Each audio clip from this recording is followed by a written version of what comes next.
mais uma vez aqui com vocês. Obrigado por acompanharem. Como eu falei num vídeo anterior, né, para quem não viu, recomendo o vídeo sobre a questão dos erros e dos acertos e da abordagem de trabalho, que são meio continuidade. Esse daqui eu vou falar sobre o processo de desenvolvimento que eu citei no vídeo anterior. Falar mais da estrutura cerebral e como eu vejo isso e como se dá o trabalho da psicoterapia, né, na estrutura cerebral. E a medicação também, a forma como eu trabalho, como eu vejo. Bom, eu brinco que a criança, ela é perita em uma coisa: sobreviver. Ela precisa sobreviver. E para sobreviver, ela precisa se adaptar, porque sozinha ela não consegue. Ela precisa se adaptar ao ambiente que a cerca, que basicamente é pai e mãe, irmãos, a casa onde ela nasceu e mora. Então ela vai encontrando caminhos para lidar com aquelas situações.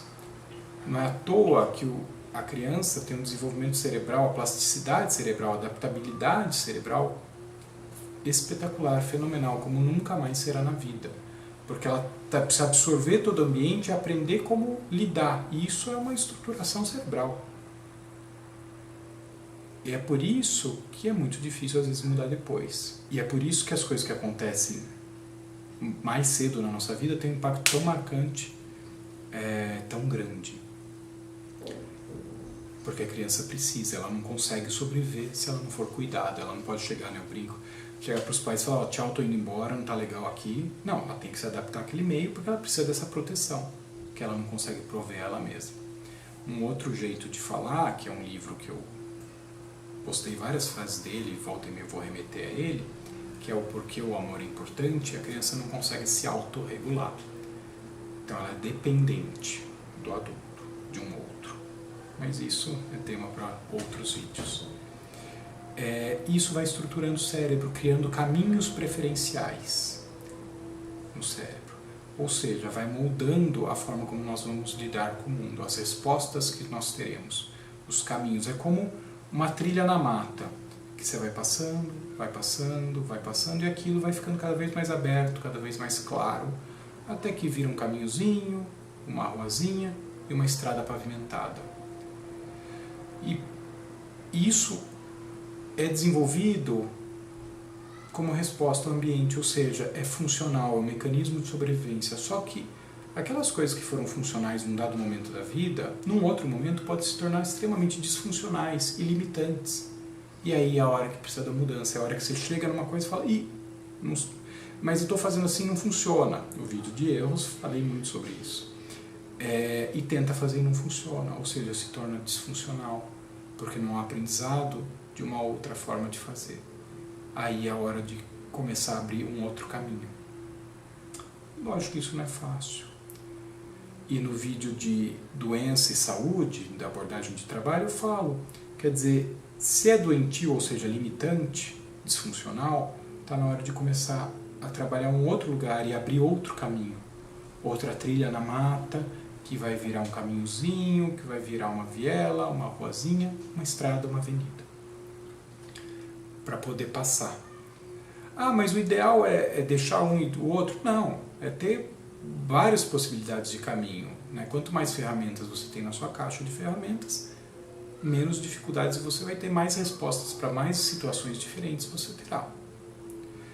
A história da chave de fenda e do martelo. Quem só tem martelo, tudo que vem na frente é prego, inclusive parafuso. Se você tem uma chave de fenda, é melhor. E esse processo, obviamente, é lento.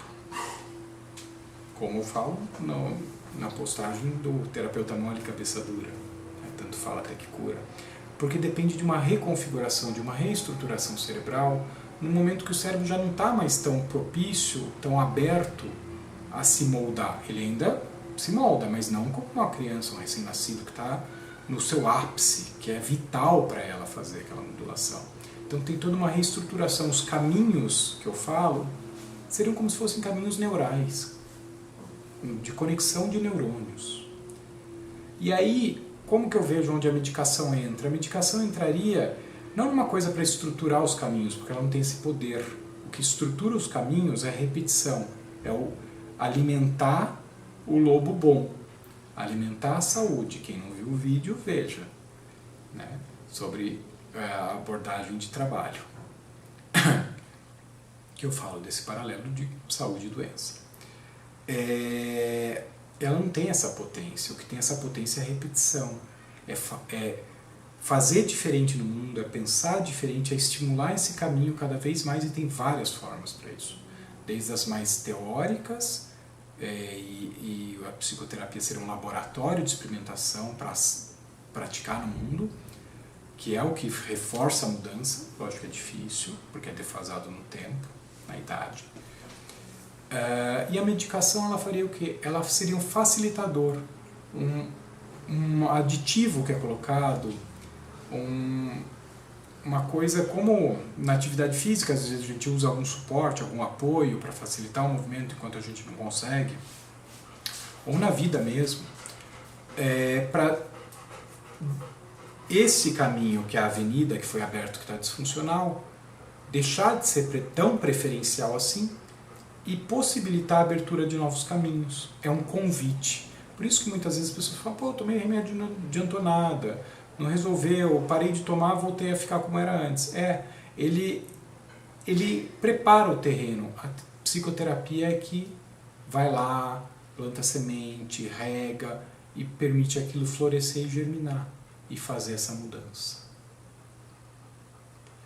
E isso tem implicações nas conexões dos nossos neurônios, por isso que leva tempo, por isso que é difícil.